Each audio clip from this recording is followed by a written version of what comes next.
बिस्मिल्लाहिर्रहमानिर्रहीम welcome to lecture number 21 of CS 401 computer architecture and assembly language programming. आज हम देखेंगे स्क्रीन स्क्रॉलिंग। तो हमारे पास जो मूव स्ट्रिंग की कमांड होती है उसके दो फॉर्म्स होती हैं। किसी भी ये ऑब्जेक्टिव भी आ सकता है पेपर में कि किसी भी स्ट्रिंग जो इंस्ट्रक्शन है उसकी कितनी फॉर्म्स होती हैं। उसकी दो सबकी दो फॉर्म्स होती हैं, बाइट और वर्ड्स। ठीक है। तो स्क्रॉलिंग एक ऐसा प्रोसेस है कि स्क्रीन है उसके ऊपर हम लाइंस को ऊपर मूव करते हैं या नीचे मूव करते हैं। तो ये ऐसा प्रोसेस है scrolling on which string movement is naturally applicable. अभी हम इसको थोड़ा सा मैं फर्दर भी एक्सप्लेन करता हूँ कि what they mean by scrolling exactly. तो हमारे पास वेरिएबल नंबर ऑफ लाइंस को हम स्क्रॉल करते हैं, लेकिन उसके लिए हमें क्या करना पड़ता है कि सोर्स एड्रेस को हम कैलकुलेट करते हैं और सोर्स एड्रेस को कैलकुलेट करने के बाद उसको डेस्टिनेशन एड्रेस पर प्रिंट करना शुरू कर देते हैं। ठीक है। फिर इसके अंदर हमें ख्याल रखना पड़ता है ओवरलैपिंग का। तो इसकी एक्सप्लेनेशन मैं आपको थोड़ा इजी करने के लिए समझाता हूँ। ओके, सो फॉर एग्जांपल हमारे पास ये स्ट्रिंग अवेलेबल है स्क्रीन पर। तो हमने क्या करना है, 5 लाइन से इसको स्क्रॉल अप करना है। ठीक है। तो स्क्रॉल अप का मतलब ये है कि हमने इसको ऊपर की तरफ मूव करना है।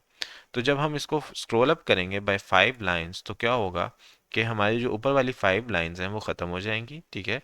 और जो नीचे वाली 5 लाइंस हैं वो आ जाएंगी उसकी जगह ऊपर। ठीक है। तो यहाँ पे हमारे पास इस तरह का एक रिजल्ट जनरेट हो जाएगा स्क्रॉल अप करने से। ठीक है। तो यही जब हम स्क्रॉल डाउन करेंगे यानी नीचे की तरफ इनको मूव करेंगे, ठीक है, तो हमारी जो सबसे नीचे वाली लाइंस हैं 5 वो ख़त्म हो जाएंगी और उससे ऊपर वाली जो सारी लाइंस हैं वो उनकी जगह ले लेंगी। तो हमारी जो स्क्रीन का रिजल्ट बनेगा वो ऐसे बनेगा कि हमारी जो ये स्ट्रिंग थी ये नीचे की तरफ आ जाएगी और ऊपर खला जगह जो है वो खाली बच जाएगी। ठीक है।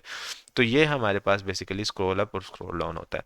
अब इसके अंदर ओवरलैपिंग हमने किस तरह देखनी होती है, हम देखते हैं with the help of direction flag. ठीक है। डायरेक्शन फ्लैग आपने देखा था कि अगर डायरेक्शन फ्लैग हमारा क्लियर होता है तो ये ऑटो इंक्रीमेंटिंग मोड होता है, यानी हम लोअर एड्रेस से हायर एड्रेस की तरफ जाते हैं। लेकिन अगर हमारा ये सेट होता है तो हम हायर एड्रेस से लोअर एड्रेस की तरफ आते हैं। तो अब हम पहला सिनेरियो देखते हैं कि जिसके अंदर हमारे पास हमने स्क्रॉल अप करना है। ठीक है। तो जब हम स्क्रॉल अप करेंगे तो हमारा तरीकाकार ये होगा कि हम देखेंगे कि ये जो जैसे टी है ना ये किस लाइन पर है। फॉर एग्जांपल हमें कहा जाता है कि हमने 5 लाइन से स्क्रॉल अप करना है। ठीक है। तो हमारे पास क्या होता है कि एक जो लाइन होती है उसके अंदर 80 कॉलम्स होते हैं। ठीक है। और वो सारे जो होते हैं उनमें कैरेक्टर भी होते हैं और एट्रीब्यूट भी होते हैं। तो टोटल हमारे पास जो बन जाते हैं एड्रेसेस वो 160 बन जाते हैं। तो जो भी हमारे पास नंबर ऑफ लाइंस होगा उसको हम 160 से मल्टीप्लाई करेंगे तो हमारे पास स्टार्टिंग एड्रेस आ जाएगा इस जगह। फॉर एग्जांपल 5 को 160 से मल्टीप्लाई करूंगा तो मेरे पास इस जगह का स्टार्टिंग एड्रेस आ जाएगा। ठीक है। तो इसको मैं रख दूंगा कि ये मेरी सोर्स है। ठीक है। सोर्स इंडेक्स पे मैं इसको सेट कर दूंगा। और अब मैंने इसको क्योंकि सबसे ऊपर सबसे स्टार्ट में मूव करना है तो यहाँ पे मैं रख दूंगा डेस्टिनेशन इंडेक्स को कि ये मेरा डेस्टिनेशन इंडेक्स है। ठीक है। अब मैं क्या करता जाऊंगा, सोर्स को डेस्टिनेशन पर पेस्ट करता जाऊंगा जैसे यहाँ पर मैंने किया, और मेरा डेस्टिनेशन भी आगे आ जाएगा और सोर्स भी एक स्टेप आगे आ जाएगा यहाँ पर। ठीक है।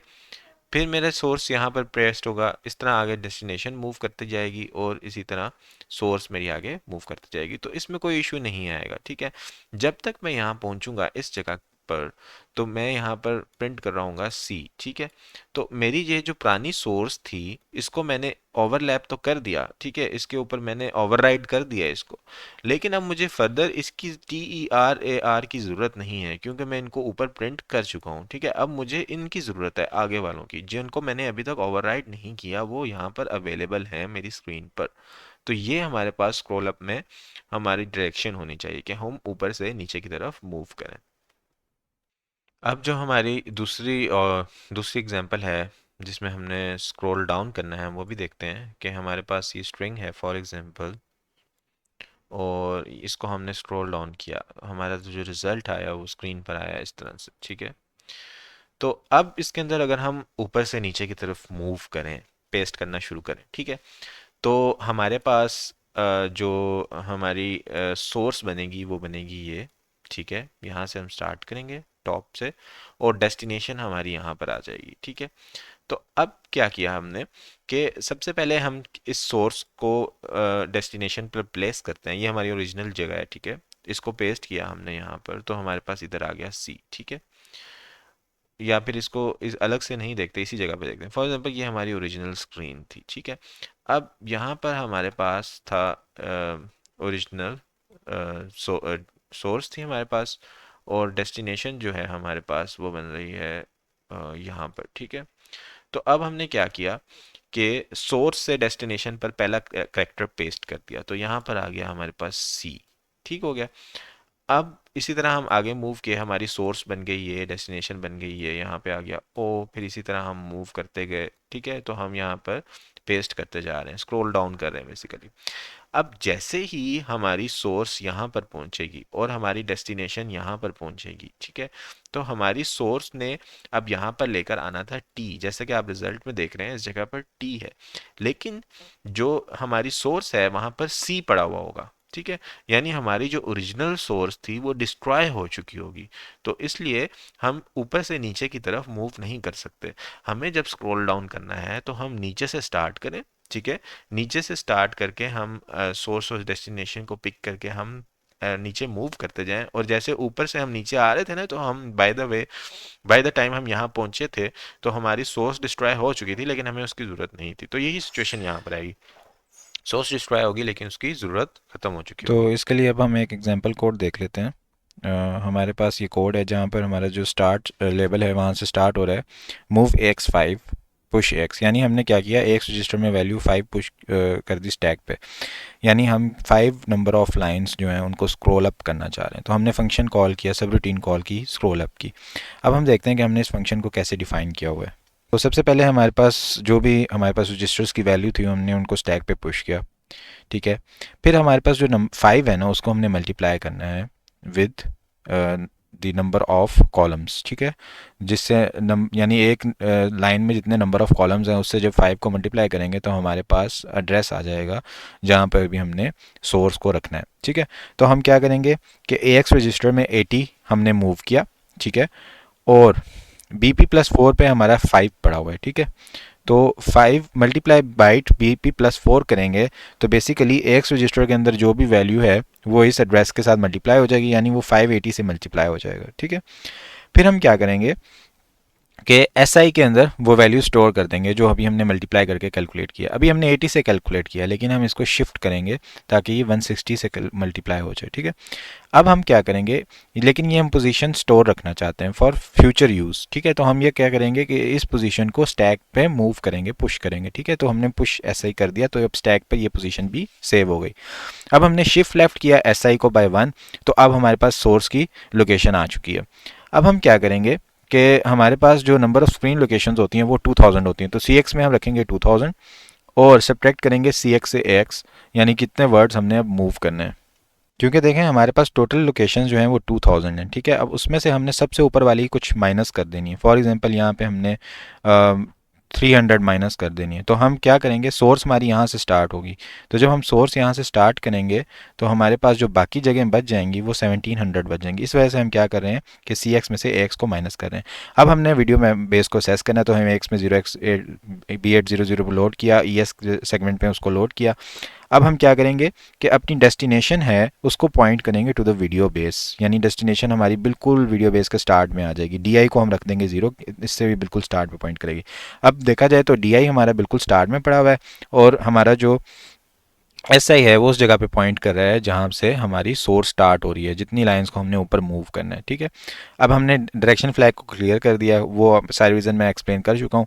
अब हम करेंगे मूव स्ट्रिंग वर्ड, यानी सोर्स से मूव कर दो डेस्टिनेशन में और एज अ वर्ड, क्योंकि साथ में एट्रीब्यूट भी है, करेक्टर भी है, तो एज अ वर्ड हम मूव करते जाएंगे, ठीक है। और जब ये मूव हो जाएगा, रिपीट हो जाएगा सी एक्स टाइम्स, यानी सी एक्स में जो भी वैल्यू थी 2000 में से एक्स माइनस करने उस उतने टाइम ये एग्जीक्यूट हो जाएगा।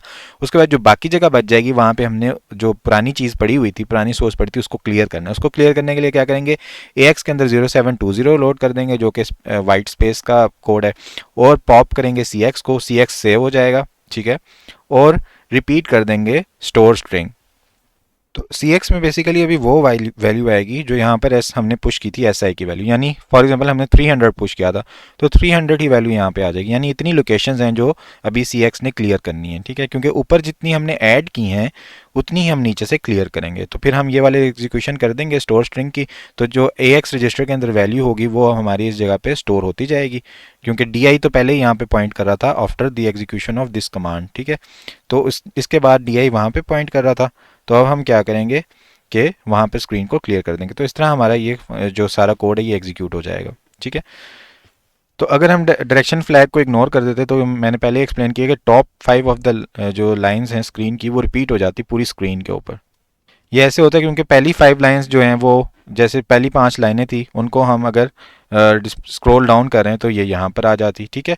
और फिर जब हम दोबारा से कॉपी करने लगते तो ये यहाँ से हमारा जो सोर्स था ना वो एग्जीक्यूट होना शुरू होता है अगली लाइंस के लिए, लेकिन सोर्स पे अब नई वाली चीज़ आ चुकी है, पुरानी डिलीट हो चुकी है। तो यही 5 लाइनें हर जगह रिपीट होती जाती। तो जब हमने स्क्रॉल डाउन करना है तो हम क्या करेंगे कि नीचे से स्टार्ट करेंगे अपनी एग्जीक्यूशन को। तो इसके लिए भी हम एग्जांपल देख लेते हैं कि हमारे पास सबसे पहले जो स्टार्ट है उसमें हमने वही AX के अंदर 5 मूव किया और उसको पुश कर दिया स्टैक पे। अब स्क्रॉल डाउन का फंक्शन कॉल करेंगे, ठीक है।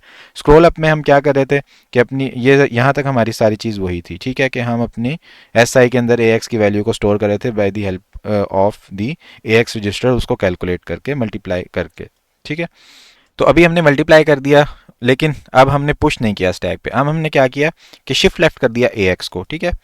अब AX के अंदर हमारे पास एग्जैक्ट जो है हमारी आ चुकी है जो हमारी पोजीशन है, जहाँ जो हमारी सोर्स की पोजीशन है। अब हम क्या करें कि टोटल पोजीशन में से उसको माइनस करें। अब टोटल हमारे पास पोजीशन बनती है 3998, उसमें से AX की वैल्यू माइनस की तो हमारे पास SI के अंदर वो वैल्यू आ जाएगी जो भी करंट सोर्स की वैल्यू होगी। CX के अंदर हमने 2000 मूव किया और उसके अंदर से AX माइनस कर दिया तो count of the words to move आ जाएगा। अब इसी तरह हम AX रजिस्टर के अंदर मूव करेंगे अपना वीडियो बेस और वहाँ पे जो हमारा DS है उसमें भी AX की वैल्यू आ जाएगी, क्योंकि डेस्टिनेशन हमारी अभी वीडियो बेस पर ही जाएगी, ठीक है। पहले हमारी डेस्टिनेशन हमने वीडियो बेस पर जब सेट कर दी तो अब हम अपना जो डेस्टिनेशन का सोर्स है वो सॉरी डेस्टिनेशन का जो इंडेक्स है उसको हम सेव करेंगे, मूव करेंगे DI के अंदर, ठीक है। तो वो 3998 हमारी लास्ट लोकेशन है, क्योंकि हमें हमने नीचे से इसको पेस्ट करना स्टार्ट करना है फ्रॉम द एंड। तो हम यहाँ से स्टार्ट करेंगे और इस तरह पेस्ट करते जाएंगे ऊपर की तरफ, ठीक है। तो हमारे पास जब हमने ये सारी चीज़ें कर दी, DI में भी लोड कर दिया अपनी डेस्टिनेशन को, तो हम सेट कर देंगे इस बार डायरेक्शन फ्लैग को, क्योंकि हमने नीचे से ऊपर तरफ मूव करना है from higher addresses to lower addresses. अब हम रिपीट करेंगे मूव स्ट्रिंग। तो ये हमारा क्या होगा कि हमारे SI के अंदर जो लोकेशन है वो आई हुई है 5 लाइन्स अबव द बॉटम, ठीक है। यहाँ से हमारी फॉर एग्जांपल ये SI की लोकेशन है और DI हमारा पड़ा हुआ है बिल्कुल एंड पे, ठीक है। अब हम यहाँ से यहाँ पेस्ट करते जाएंगे और ऊपर मूव करते जाएंगे, ठीक है। अब ये वाली चीज़ डिस्ट्रॉय होगी, ठीक है, लेकिन हमें जब हम ऊपर जा चुके होंगे तो ये सोर्स चाहिए होगा, ये सोर्स फर्दर चाहिए नहीं होगा, ठीक है। तो बेशक ये हमारी डेस्टिनेशन यहाँ पे आ चुकी है, लेकिन हम जैसे जैसे ऊपर मूव करते जा रहे हैं तो हमारी सोर्स चेंज होती जा रही है, वो ऊपर मूव करती जा रही है, तो इस वजह से हमारी ओवरलैपिंग बच जाएगी। इसी तरह हमारे पास जो टॉप ऑफ स्क्रीन पे एलिमेंट थे जितने हमने नीचे उसको मूव किया है नीचे से, उसी तरह हम पॉप करेंगे CX के अंदर वो वैल्यू और हम कर देंगे इसी तरह स्टोर स्ट्रिंग वहाँ पे white spaces by storing in AX। तो इस तरह से हमारे पास स्क्रॉल डाउन का फंक्शन एग्जीक्यूट होता है। अब हम एक और फंक्शन देख लेते हैं, स्ट्रिंग कंपैरिजन। तो इसके अंदर हम 2 सेगमेंट ऑफसेट पेयर्स को पास करेंगे जिनके अंदर एड्रेसेस होंगे 2 स्ट्रिंग्स के, ठीक है। वो हम कैसे करते हैं, हमने देखा था LES LDS की कमांड्स होती हैं। अब सब रूटीन जो होगी वो 0 रिटर्न करेगी अगर स्ट्रिंग डिफरेंट है, 1 रिटर्न करेगी सेम है, और ये चीज़ें हम रिटर्न करेंगे AX रजिस्टर के अंदर, ठीक है। अब इसको भी हम कोड को देख लेते हैं। सबसे पहले हमारे पास स्टार्ट जो फंक्शन है उसमें हम क्या कर रहे हैं कि हमने एक स्ट्रिंग जो है वो, इसको हम देख लेते हैं, हमने डिक्लेयर किया हुआ है मैसेजेस को यहाँ पर, ठीक है। हमारे पास 3 मैसेज हमने डिक्लेयर किए हैं। मैसेज 1 में हेलो वर्ड है, मैसेज 2 में भी हेलो वर्ड है लेकिन यहाँ पे कैप्स हमने कर दिया है, और यहाँ पे मैसेज 3 में भी हेलो वर्ड है जो कि सेम है एज पर मैसेज 1, ठीक है। तो अब हम क्या करते हैं कि सबसे पहले जो हमारा सेगमेंट है फर्स्ट स्ट्रिंग का वो हम पुश कर देते हैं स्टैक पे, डाटा सेगमेंट, क्योंकि हमारा बेसिकली वहीं पे आ रहा होगा जहाँ पे हमारा ये फाइल ओपन हुई है ना, हमारा डाटा सेगमेंट में बिल्कुल डाटा जहाँ पड़ा हुआ है वो हम स्टैक पे पुश कर देंगे, ठीक है। अब मैसेज 1 का जो एड्रेस है वो हमने AX में मूव करके स्टैक पे पुश कर दिया, ये हमारे पास आ गया ऑफसेट, ठीक है। सबसे पहले हम नीचे रखते हैं सेगमेंट का एड्रेस, फिर हम रखते हैं ऑफसेट का एड्रेस, ये हमारा स्टैक इस तरह बनता जा रहा है। फिर उसके बाद हम क्या करेंगे कि दोबारा DS लोड करेंगे फॉर नेक्स्ट स्ट्रिंग और उसके अंदर अब दूसरी स्ट्रिंग का ऑफसेट डाल देंगे, ठीक है। तो ये हमारे पास दूसरा अब स्टैक हमारा इस तरह बन चुका है, ठीक है। ये हमारे पास पहली स्ट्रिंग की चीज़ें हैं, सेगमेंट और ऑफसेट, ये हमारे पास दूसरी स्ट्रिंग की चीज़ें हैं। अब हम कॉल कर देंगे फंक्शन स्ट्रिंग कंपेयर, ठीक है। स्ट्रिंग कंपैरिजन का फंक्शन जैसे कॉल होगा ठीक है, तो वो है हमारा यहाँ पर। ठीक है, तो अब सबसे पहले तो हमारी वही सारी चीज़ें हैं जो हम बेसिकली करते हैं कि हम सारे रजिस्टर्स को स्टैक पे पुश कर देते हैं ताकि उनकी जो वैल्यू सब रूटीन से पहले थी वो वापस हम लोड कर दें। अब हम क्या करेंगे कि एस आई के अंदर हम लोड करेंगे BP+4 जो कि हमारी यहाँ पर दूसरे वाली स्ट्रिंग है, ऊपर पड़ी हुई है, जो हमने बाद में स्टैक में पुश की थी, वो हमारी आ जाएगी इस जगह पर। ठीक है, उसका ऑफसेट आ जाएगा और BP+6 उसका जो होगा वो DS के अंदर लोड हो जाएगा। ठीक है, अब ES के अंदर हम लोड कर देंगे BP+8 जो BP+6 के बाद पहले वाली स्ट्रिंग हमने उसका एड्रेस डाला था, और BP+10 के ऊपर उसका जो है वो एड्रेस होगा वो सेगमेंट के अंदर लोड हो जाएगा क्योंकि सेगमेंट हमने नीचे रखा हुआ था। अब हम क्या करेंगे, जो DS की वैल्यू स्टैक पे पुश कर देंगे, SI की वैल्यू भी स्टैक पे पुश कर देंगे जो कि हमारे पास ऊपर वाली स्ट्रिंग के ऑफसेट का एड्रेस था, और स्ट्रिंग लेंथ कॉल करेंगे। सबसे पहले हम क्या करते हैं, कोई भी दो स्ट्रिंग हमने कंपेयर करनी हो, ठीक है, फॉर एग्जाम्पल मेरे पास एक स्ट्रिंग है हमजा और एक मेरे पास स्ट्रिंग है हमजा बी, तो अब ये दोनों स्ट्रिंग मैं कंपेयर करने से पहले देख रहा हूँ क्या इनकी लेंथ डिफरेंट है। अगर लेंथ डिफरेंट है तो मुझे कंपेयर करने की जरूरत नहीं है, स्ट्रिंग ही डिफरेंट है। तो सबसे पहले मैं लेंथ चेक कर लेता हूँ। ठीक है, तो लेंथ चेक करने के लिए स्ट्रिंग लेंथ का फंक्शन कॉल किया। ठीक है, वो फंक्शन हमारा कॉल होगा, तो वो इस कोड में एक्सप्लिसिटली नहीं लिखा हुआ, लेकिन इन्होंने पहले हम एक्सप्लेन कर चुके हैं स्ट्रिंग लेंथ का फंक्शन। ठीक है, उसके अंदर हम क्या करेंगे, स्ट्रिंग लेंथ को कंपेयर करें। पहले हम इसको पहली स्ट्रिंग पास करेंगे। ठीक है, DS पास किया, SI पास किया और स्ट्रिंग लेंथ का फंक्शन कॉल कर दिया। अब AX के अंदर उसकी लेंथ आ जाएगी, वो हम वैल्यूज किसी और रजिस्टर में रख देंगे, फिलहाल हमने CX में रख दिया। ठीक है, क्योंकि दोबारा हमने दूसरी के लिए भी स्ट्रिंग लेंथ कॉल करनी है। अब हम करेंगे ES को पुश, क्योंकि ये दूसरी स्ट्रिंग हमारी ES में पड़ी हुई है जो, और DI के अंदर उसका एड्रेस पड़ा हुआ है। तो अब हम स्ट्रिंग लेंथ का फंक्शन कॉल करेंगे। अब AX के अंदर इसकी लेंथ आ जाएगी। अब पुरानी लेंथ हमने CX में रखी थी, नई लेंथ जो है ये दूसरी स्ट्रिंग की, उसको पुरानी के साथ कंपेयर करेंगे। अगर ये इक्वल नहीं है तो एग्जिट फॉल्स पे आएंगे, AX के अंदर 0 रिटर्न कर देंगे, क्योंकि हमने देखा था स्ट्रिंग इक्वल नहीं है तो हम 0 रिटर्न कर देते हैं। ठीक है, अगर वो दोनों लेंथ इक्वल आ जाती हैं तो AX के अंदर हम फिलहाल 1 स्टोर करेंगे और कॉल करेंगे repeat equal compare string byte. ठीक है, क्योंकि बाइट्स में हमने स्ट्रिंग सेव की हुई हैं बाय स्टेप्स ऑफ 1। तो अब हम क्या करेंगे, रिपीट इक्वल, तब तक ये रिपीट होता रहेगा जब तक स्ट्रिंग इक्वल है। ठीक है, जब ये रिपीट होता रहा अगर, और ये बिल्कुल एंड पर पहुंच गया, तो हमारा CX की जो पुरानी वैल्यू थी ना लेंथ ऑफ स्ट्रिंग की, वो रिड्यूस होती जाएगी। जैसे जैसे रिपीट एग्जीक्यूट होता जाएगा CX रिड्यूस होती जाएगी। अगर ये फॉर एग्जांपल 9 लेंथ थी, ठीक है, दोनों की लेंथ पहले हम कंपेयर कर चुके हैं, इक्वल है, 9 से वो रिड्यूस होकर CX अगर 0 पे आ गया, इसका मतलब हम स्ट्रिंग के बिल्कुल एंड पे पहुंच चुके हैं सक्सेसफुली इक्वल कंपेयर कर करके। ठीक है, तो हमारे CX में 0 स्टोर होगा। तो हम चेक कर लेंगे, अगर हमारे CX में 0 स्टोर है तो हम सिंपल पे एग्जिट करेंगे, जिसके अंदर हम पहले ही AX में 1 वैल्यू रख चुके हैं। ठीक है, तो अगर ये हमारे पास CX 0 नहीं होता यहाँ पे, तो हम AX के अंदर 0 लोड कर देंगे। अगर हमारा CX 0 है, यानी हम सारी सक्सेसफुली एग्जीक्यूट कर चुके हैं, इटरेट कर चुके हैं, तो हम सिंपली पॉप करके रिटर्न कर देंगे। ये हमारा टोटल फंक्शन होगा स्ट्रिंग कंपैरिजन का। ठीक है, तो डिबगर के अंदर आप इसको एनालाइज कर सकते हैं। इस कोड को बुक से कॉपी पेस्ट करें, अपनी एक असेंबलर में फाइल बनाएं और नेसम से उसको एग्जीक्यूट करके आप देख सकते हैं। अच्छा, डिबगर में क्या होगा कि हमारे पास जो रिपीट इक्वल और रिपीट है, ये दोनों का ऑप कोड सेम आ रहा होगा, क्योंकि क्या होता है कि ये प्रीफिक्स जो है ना, जब हम लगाते हैं स्टोर स्ट्रिंग, लोड स्ट्रिंग और मूव स्ट्रिंग के साथ, तो ये एज ए रिपीट काम करता है। लेकिन जब हम इसको स्कैन स्ट्रिंग या कंपेयर स्ट्रिंग के साथ लगाते हैं तो एज ए रिपीट इक्वल ये काम करते हैं, क्योंकि कंपेयर में और स्कैन में ये दोनों स्ट्रिंग्स में कंपैरिजन कर रहा होता है। यहाँ पे हमारा लेक्चर एंड होता है। Thank you so much everyone for joining and watching. Take care, Allah हाफिज़।